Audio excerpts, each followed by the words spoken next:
प्रश्न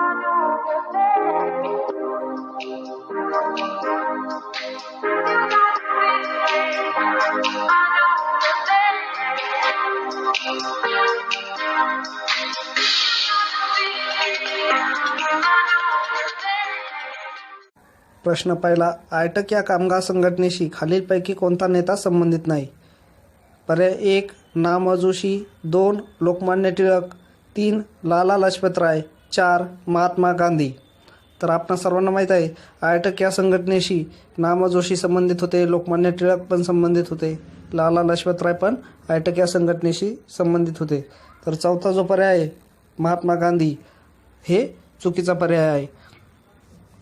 पुढचा प्रश्न आहे, कायमधारा पद्धतीची कोणती 2 प्रमुख वैशिष्ट्ये होती? तर त्याचे पर्याय आहेत अ. सर्व जमीनदार व वसुली अधिकाऱ्यांचे जमीनदारामध्ये रूपांतर करणे, ब. जमिनीवरचे पूर्वपार चालत आलेले हक्क हिरावून घेणे, क. महसुलाची आकारणी व वसुलीची पद्धत निश्चिती करणे, ड. शेतीच्या तंत्राची सुधारणी करणे. त्याची पर्याय उत्तर आहेत फक्त अ, दुसरा आहे फक्त अ आणि ब, तिसरा आहे फक्त क आणि ड, चौथे आहे फक्त ड. तर कायमधारा पद्धत ज्यावेळेस ब्रिटिशांनी सुरू केली होती त्यावेळेस त्याच्या जे 4 पर्याय दिले आहेत त्यापैकी प्रमुख कुठली 2 वैशिष्ट्य होती हे विचारलेलं आहे. तर याचं बरोबर उत्तर आहे पर्याय क्रमांक 2 फक्त अ आणि ब. सर्व जमीनदार व वसुली अधिकाऱ्यांचे जमीनदारांमध्ये रूपांतर करणे. म्हणजे जे काही सर्व जमीनदार होते व वसुली करणारे अधिकारी होते त्यांचं जमीनदारामध्ये रूपांतर करणं हे कायमधारा पद्धतीचं एक प्रमुख वैशिष्ट्य होतं. व दुसरं काय होतं ब. जमिनीवरचे पूर्वापार चालत आलेले हक्क हिरावून घेणे. म्हणजे जे काही कुळ होते त्यांचा काय जमिनीवरचा पूर्वापार हक्क होता तो हक्क या कायमधारा पद्धतीने हिरावून घेण्यात आला. पुढचा प्रश्न आहे, कोणत्या कायद्यानुसार भारतातील कामगार संघटनांना कायदेशीर मान्यता मिळू लागली? त्याचे पर्याय आहेत 1 इंडियन ट्रेड युनियन ॲक्ट 1926, दुसरा इंडियन माइन्स ॲक्ट 1923, त्यालाच आपण खान कायदा म्हणतो, भारतीय खान कायदा. तिसरा आहे इंडियन फॅक्टरी ॲक्ट 1922, चौथा इंडियन फॅक्टरी ॲक्ट 1911. तर प्रश्न काय आहे, कोणत्या कायद्यानुसार भारतातील कामगार संघटनांना कायदेशीर मान्यता मिळू लागली? म्हणजे भारतातील ज्या कायदेशीर संघटना आहेत त्यांना कुठल्या कायद्यानुसार कायदेशीर त्या मान्य झाल्या? तर त्याचं उत्तर आहे पर्याय क्रमांक 1 Indian trade union act 1926. Indian trade union act 1926 नुसार भारतीय कामगार संघटनांना कायदेशीर मान्यता मिळू लागली. पुढचा प्रश्न आहे, भारतीय राष्ट्रीय सभेच्या इसवी सन 1886च्या कलकत्ता अधिवेशनाचे अध्यक्ष कोण होते?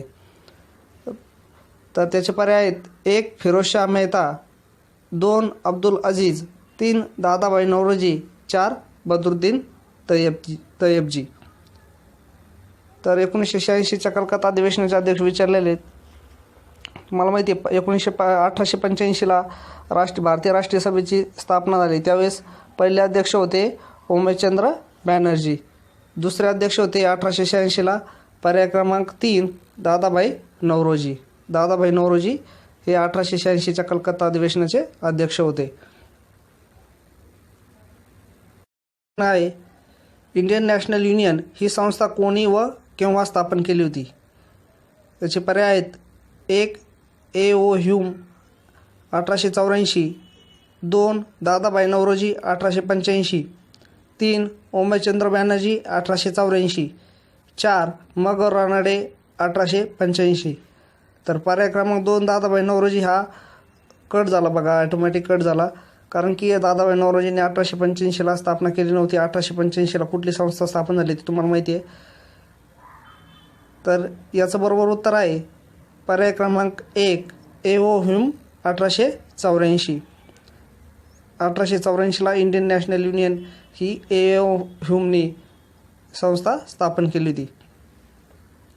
पुढचा प्रश्न आहे, महाराष्ट्रात सार्वजनिक कल्याणाच्या हेतूने कोणत्या संस्था स्थापित झाल्या होत्या?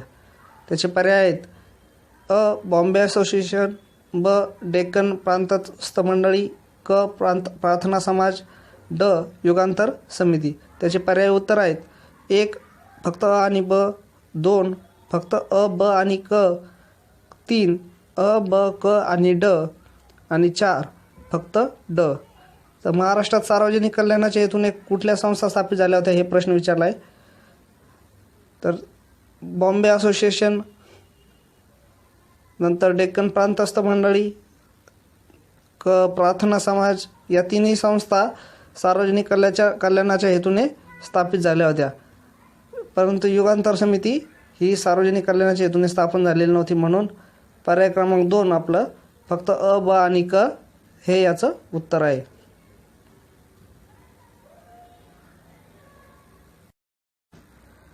पुढचा प्रश्न, दलितांची परिस्थिती सुधारण्यासाठी या संघाची स्थापना यांनी केली. पर्याय आहेत अ, सत्यशोधक समाज महात्मा फुले, ब, भारत सेवक संघ नामदार गोपाळकृष्ण गोखले, क, दलित संघ डिप्रेस क्लास मिशन महर्षी विठ्ठलरामजी शिंदे, ड, सोशल सर्व्हिस लीग नाम जोशी. त्याची पर्याय उत्तर आहेत फक्त अ आणि क, 2 आहे फक्त ब आणि ड, 3 आहे फक्त क व 4 आहेत फक्त ड. तर आपण पाहूया, सत्यशोधक समाज हा जो महात्मा फुलेंनी स्थापन केला होता त्याचा प्रमुख उद्देश काय होता, ते पुरोहितांकडून जे दलितांवर जे अन्याय होणार आहेत ते दूर करणे व अजून बरेच काही होते ते आपण डिटेलमध्ये पाहूयात थोड्या वेळाने. तर दुसरा आहे भारत सेवक संघ, हे नामदार गोपाळकृष्ण गोखले यांनी स्थापन केला होता 1905 मध्ये. तिसरा आहे क, दलित संघ डिप्रेस क्लास मिशन महर्षी विठ्ठलरामजी शिंदे यांनी स्थापन केलं होतं. हे दलितांच्या उद्धारासाठी केलं होतं. विठ्ठलरामजी शिंदे हे दलितांच्या हक्कासाठी लढत होते. व चौथा आहे ड, सोशल सर्व्हिस लीग नाम जोशी, ही कामगार संघटना नाम जोशी यांनी स्थापन केली होती. तर यातील दलितांची परिस्थिती सुधारण्यासाठी कुठला संघ किंवा कुठली संघटना कार्यरत होती, तर याचं बरोबर उत्तर आहे फक्त क, दलित संघ डिप्रेस क्लास मिशन महर्षी विठ्ठलरामजी शिंदे हे याचं आयोगाने उत्तर दिलेलं आहे. तर सत्यशोधक समाज जो आहे महात्मा फुले यांनी स्थापन केला त्याबद्दल जरा आपण थोडंसं डिटेल पाहूया. सत्यशोधक समाज जो आहे याचा प्रमुख उद्देश होता पुरोहितांकडून होणाऱ्या अन्याय अत्याचारापासून, गुलामगिरीतून शूद्रातील शूद्र समाजाची मुक्तता करणे व त्यांना हक्काची जाणीव करून देणे हे सत्यशोधक समाजाचे ध्येय होते. निर्मिकाचा धर्म सत्य आहे एक, भांडणे अनेक कशासाठी हा विचार फुले यांनी मांडला. देवाविषयी किंवा निसर्गाविषयी निर्मिक हा शब्द फुले यांनी वापरलेला आहे. त्यावरून सत्यशोधक समाज व अर्थातच महात्मा ज्योतिबा फुले आस्तिक होते हे स्पष्ट होते. सत्यशोधक समाजाचा सार्वजनिक सत्यधर्म हा सत्यशोधक समाजाचा प्रमाण ग्रंथ मानला जातो. सत्यशोधक समाजातर्फे दिनबंधू नावाचे एक साप्ताहिक मुखपत्र म्हणून चालविले जात असे. सर्वसाक्षी जगतपती, नको त्याला नकोच मध्यस्थी हे या समाजाचे घोषवाक्य होते. सत्यशोधक समाजाने गुलामगिरी विरुद्ध आवाज उठविला आणि सामाजिक न्यायाची व सामाजिक पुनर्रचनेची मागणी केली. सत्यशोधक समाजातर्फे पुरोहिताशिवाय विवाह लावण्यास सुरुवात केली. त्यासाठी मराठीत मंगलाष्टके रचली गेली. समाजातील विषमता नष्ट करणे व तळागाळातील समाजापर्यंत शिक्षण पोहोचवणे हे सत्यशोधक समाजाचे ध्येय होते. तर असा सत्यशोधक समाजाबद्दल आपण थोडीशी डिटेल माहिती पाहिली. आता पुढील प्रश्न पाहूया आपण. भारतात ब्रिटिशांचा रेल्वे उभारणीचा हा हेतू होता. त्याचे पर्याय आहेत अ, भारतातील ब्रिटिश साम्राज्यवाद्यांच्या आर्थिक, राजकीय व लष्करी संबंध जपणे, ब आहे देशांतर्गत मालवाहतूक करणे व माल निर्यात करणे, क, भारतात इंग्रजी प्रशासन व्यवस्थेचा खर्च भागविणे, ड आहे व्यापारासाठी भांडवल निर्माण करणे. याचे पर्याय आहेत 1 फक्त अ, 2 फक्त ब, 3 फक्त क व 4 फक्त अ आणि ब. तर याचं बरोबर उत्तर आहे पर्याय क्रमांक 4 फक्त अ आणि ब. म्हणजे भारतातील ब्रिटिश साम्राज्यवाद्यांच्या आर्थिक, राजकीय व लष्करी संबंध जपणे व ब आहे देशांतर्गत मालवाहतूक करणे व माल निर्यात करणे हे भारतात ब्रिटिशांचा रेल्वे उभारणीचा हा प्रमुख हेतू. त्यामुळे पर्याय क्रमांक 4 हे बरोबर उत्तर आहे फक्त अ आणि ब.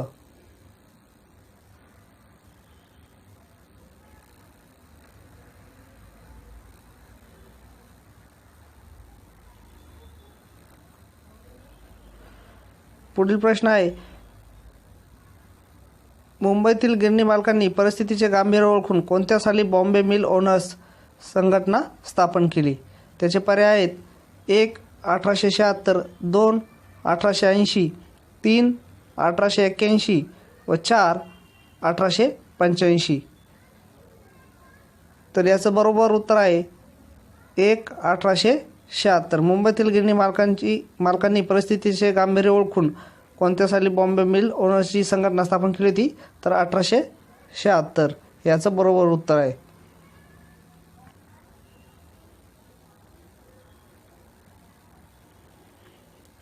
पुढील प्रश्न आहे, दिनमित्राची सुरुवात टिंबटिंब यांनी केली. ए. शाहू महाराज, 2 डॉक्टर आंबेडकर, 3 मुकुंदराव पाटील, 4 विठ्ठल शिंदे. दिनमित्राची सुरुवात कुणी केली होती? तर याचं उत्तर आहे पर्याय क्रमांक 3 मुकुंदराव पाटील. मुकुंदराव पाटील यांनी दिनमित्राची सुरुवात केली होती.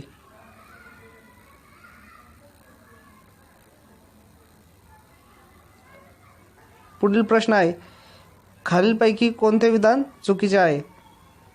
त्याचा पर्याय आहेत 1 पहिल्या अंतरिम राष्ट्रीय सरकारची घोषणा 24 ऑगस्ट 1946 रोजी झाली होती. पहिलं जे अंतरिम राष्ट्रीय सरकार होतं त्याची घोषणा 24 ऑगस्ट 1946 रोजी झाली होती असं म्हटलंय. दुसरा आहे 2 ऑक्टोबर 1946 रोजी नेहरूंच्या नेतृत्वाखाली अंतरिम सरकारचा शपथविधी झाला. 3 आहे 26 ऑक्टोबर 1946 रोजी वेव्हेल यांनी मुस्लिम लीगला अंतरिम सरकारमध्ये आणले.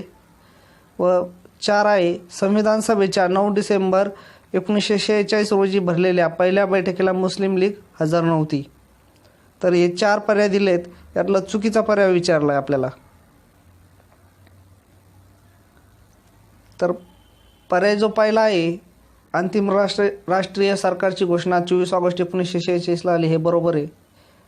पर्याय क्रमांक 2 जो आहे की 2 ऑक्टोबरला नेहरूंच्या नेतृत्वाखाली अंतिम सरकारचा शपथविधी झाला, हे चुकीचं आहे. म्हणून पर्याय क्रमांक 2 हे आपलं उत्तर आहे, ते चुकीचं आहे. पर्याय क्रमांक 2 हे आपलं उत्तर आहे, हे चुकीचं आहे.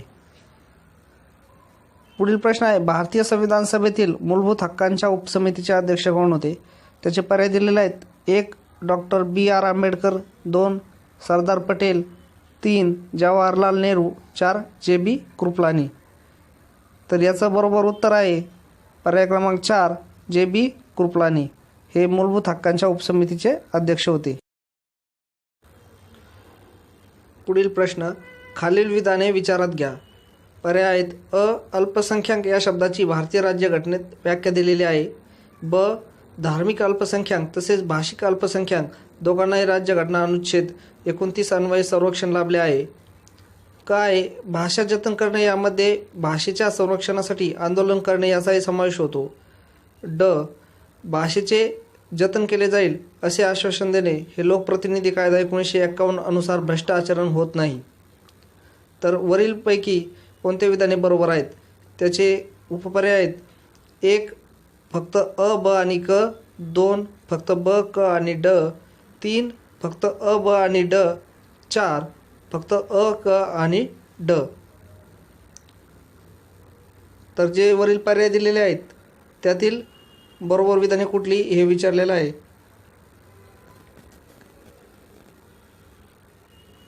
तर अल्पसंख्याक या शब्दाची भारतीय राज्यघटनेत व्याख्या दिलेली आहे का? तर नाही दिलेली, म्हणजे हे चुकीचं आहे.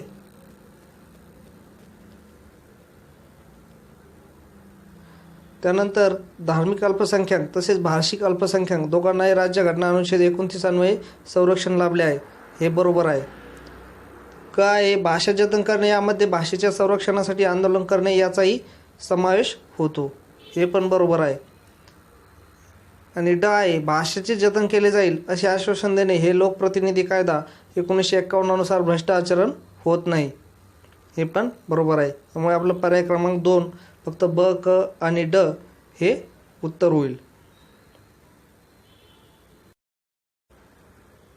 पुढील प्रश्न आहे, जर संसदेला राज्यसूचीतील बाबींवर केंद्राचा कायदा करायचा असेल तर किती राज्यांनी तशी विनंती संसदेला केली पाहिजे? त्याचे पर्याय आहेत किमान 1 राज्य, पर्याय 2 किंवा अधिक राज्य, पर्याय 3 अर्ध्यापेक्षा जास्त राज्य व पर्याय 4 2/3 राज्य. तर याचं बरोबर उत्तर आहे पर्याय क्रमांक 2 किंवा अधिक राज्य. 2 किंवा अधिक राज्यांनी केंद्र सरकारला किंवा संसदेला तशी विनंती केली तरच राज्यसूचीतील बाबीवर केंद्राचा कायदा बनतो. पुढील प्रश्न आहे, खालीलपैकी कोणत्या केसेसच्या बद्दल जनहित याचिका दाखल करता येते? त्याचे पर्याय क्रमांक आहेत: 1. घरमालक किरायेदार केसेस, 2. नोकरीविषयक केसेस, 3. मेडिकल कॉलेज व इतर शैक्षणिक संस्थांमध्ये प्रवेश, 4. यांपैकी कोणतेच नाही. तर याचं बरोबर उत्तर आहे पर्याय क्रमांक 4. यांपैकी कोणतेच नाही. यातल्या कुठल्याच गोष्टीवरती जनहित याचिका दाखल करता येत नाही. पुढील प्रश्न आहे, खालीलपैकी कोणते विधाने बरोबर आहेत? अ. भारतीय राज्यघटनेचे अनुच्छेद 15 हे भारतीय नागरिक आणि परकीय अशा दोघांनाही उपलब्ध आहे. ब आहे, भारतीय राज्यघटनेचे अनुच्छेद 16 हे केवळ भारतीय नागरिकांनाच उपलब्ध आहे. क आहे, भारतीय राज्यघटनेचे अनुच्छेद 21 हे भारतीय नागरिक आणि परकीयांना देखील भारतीय भूमीवर उपलब्ध आहे.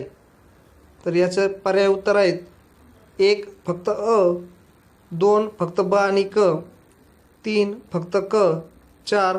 अ, ब आणि क. तर हे जे अनुच्छेद कलम आहेत बघा, आपल्या एक दुसरा मी एक सेपरेट व्हिडिओ बनवलेला आहे, कलम 1 ते 35 कशा पद्धतीने लक्षात ठेवायची त्याची एक ट्रिक बनवलेली आहे. कलम 1 ते 35वर हमखास परीक्षेला एक आयोग MPSC एक प्रश्न विचारत असते. त्यामुळे अशा वेळेस 14 कलम कशासाठी आहे, 15 कशासाठी आहे याचे कन्फ्युजन होऊ शकते. म्हणून ते ट्रिक तुम्ही एकदा तो व्हिडिओ पहा, त्यामुळे तुम्ही 1 ते 35 कलम कधीच विसरू शकणार नाही व त्या ट्रिकनुसार तुम्ही हे अशा प्रकारचे कलमाचे उदाहरण किंवा जे काही प्रश्न आहेत ते तुम्ही अचूक सोडू शकतात. तर यामध्ये जे दिलं आहे वरीलपैकी कुठले कलम बरोबर आहेत हे विचारलेलं आहे. तर याचा अचूक उत्तर आहे पर्याय क्रमांक 2 ब आणि क. तर अनुच्छेद 16 हे केवळ भारतीय नागरिकांनाच उपलब्ध आहे व अनुच्छेद 21 जे आहे हे भारतीय नागरिक आणि परकीयांना देखील भारतीय भूमीवर उपलब्ध आहे. प्रश्न, राज्याच्या धोरणाच्या मार्गदर्शक तत्वावरील भाष्य आणि भाष्यकार यांची जुळणी करा. त्याचे पर्याय आहेत: अ. त्यांना निदान शैक्षणिक मूल्य आहे. ब आहे, आर्थिक क्षेत्रातील समाजवाद. का आहे, सामाजिक क्रांतीची ध्येय पुढे नेण्याकडे रोख. आणि ड आहे, टिंबटिंब शासनाला इतर काही गोष्टी करण्याबाबतच्या विधायक सूचना. आता त्याचे पुढे जोड्या दिलेल्या आहेत: 1. ॲलन ग्लेडहिल, 2 आहे B.N. राव, 3 आहे K.M. पन्नीकर, 4 आहे ग्रॅनव्हिले ऑस्टिन. तर अ जे आहे त्यांना निदान शैक्षणिक मूल्य आहे हे कोणी बोललेलं आहे? त्याचे भाष्यकार कोण आहे? मार्गदर्शक तत्वाच्या बाबतीत म्हणजे मार्गदर्शक तत्वाच्या वरील जे भाष्य केलेलं आहे हे कोणी केलेलं आहे? तर अ जे आहे ते B.N. राव यांनी केलेलं आहे. नंतरचं जे आहे आर्थिक क्षेत्रातील समाजवाद. आर्थिक क्षेत्रातील समाजवाद हे कोण बोललेलं आहे मार्गदर्शक तत्वाबाबतीत? तर हे K.M. पन्नीकर बोललेले आहेत, आर्थिक क्षेत्रातील समाजवाद. त्यानंतर काय, सामाजिक क्रांतीची ध्येय पुढे नेण्याकडे रोख. सामाजिक क्रांतीची ध्येय पुढे नेण्याकडे रोख हे ग्रॅनव्हिल ऑस्टिन यांनी बोललेलं आहे. आणि राहिलं आहे शासनाला इतर काही गोष्टी करण्याबाबतच्या विधायक सूचना, हे ॲलन ग्लेडहिल यांचं वाक्य आहे. तर बघा आता अचं 2, ब 3, कचे 4 व डचं 1 यानुसार आपला पर्याय क्रमांक 1 हे आपलं अचूक उत्तर आहे. पुढील प्रश्न आहे, खालील विधाने विचारात घ्या. अ. भारतीय राज्यघटनेने कॅनडाप्रमाणे एकेरी नागरिकत्व पद्धतीचा स्वीकार केला आहे. ब आहे, स्वित्झर्लंड सारख्या इतर संघराज्याने दुहेरी नागरिकत्व पद्धतीचा स्वीकार केला आहे.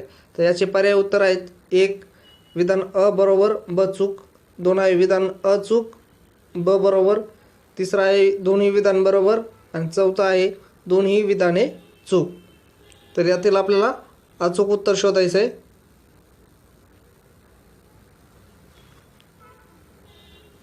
तर याचं अचूक उत्तर आहे पर्याय क्रमांक 3, दोन्ही विधाने बरोबर आहेत. भारतीय राज्यघटनेने कॅनडाप्रमाणे एकरी नागरिकत्व पद्धतीचा स्वीकार केला आहे, हे बरोबर आहे. व स्वित्झर्लंडसारख्या इतर संघ राज्याने दुहेरी नागरिकत्व पद्धतीचा स्वीकार केला आहे, हे पण बरोबर आहे. भारतीय नागरिकांनी जर विदेशी नागरिकत्व पत्करलं तर त्याचं भारतीय नागरिकत्व आपोआप संपुष्टात येतं. पुढील प्रश्न आहे, महाराष्ट्र राज्य निवडणूक आयोगाविषयीची कोणती विधाने सत्य आहेत? पर्याय आहेत: अ. आयोगाची स्थापना 1995 मध्ये झाली. ब. आयोगास संवैधानिक आधार आहे. क आहे आयोग स्थानिक स्वराज्य संस्थेच्या निवडणुका घेतो. आणि ड आहे आयोगाच्या आयुक्ताची नेमणूक राज्यपाल करतात. तर याचे पर्याय उत्तर आहेत बघा, फक्त ब, क आणि ड. 2 आहे फक्त अ, ब आणि क. 3 आहे फक्त अ, ब आणि ड. आणि 4 आहे अ, क आणि ड. तर महाराष्ट्र राज्य निवडणूक आयोगाविषयी कोणते विधाने सत्य आहेत हे विचारलं आहे. तर आपण पाहूया आता. आयोगाची स्थापना 1995 मध्ये झाली, चूक आहे. आयोगात संवैधानिक आधार आहे, हे बरोबर आहे. आयोग स्थानिक स्वराज्य संस्थेच्या निवडणुका घेतो, हे पण बरोबर आहे. आयोगाच्या आयुक्ताची नेमणूक राज्यपाल करतात, हे पण बरोबर आहे. म्हणजे ब, क, ड हे बरोबर आहेत. म्हणजे पर्याय क्रमांक 1 हे आपलं अचूक उत्तर आहे. पुढील प्रश्न आहे, खालीलपैकी कोणत्या बाबीवर संसदेच्या साध्या बहुमताने घटनादुरुस्ती करणे शक्य होते?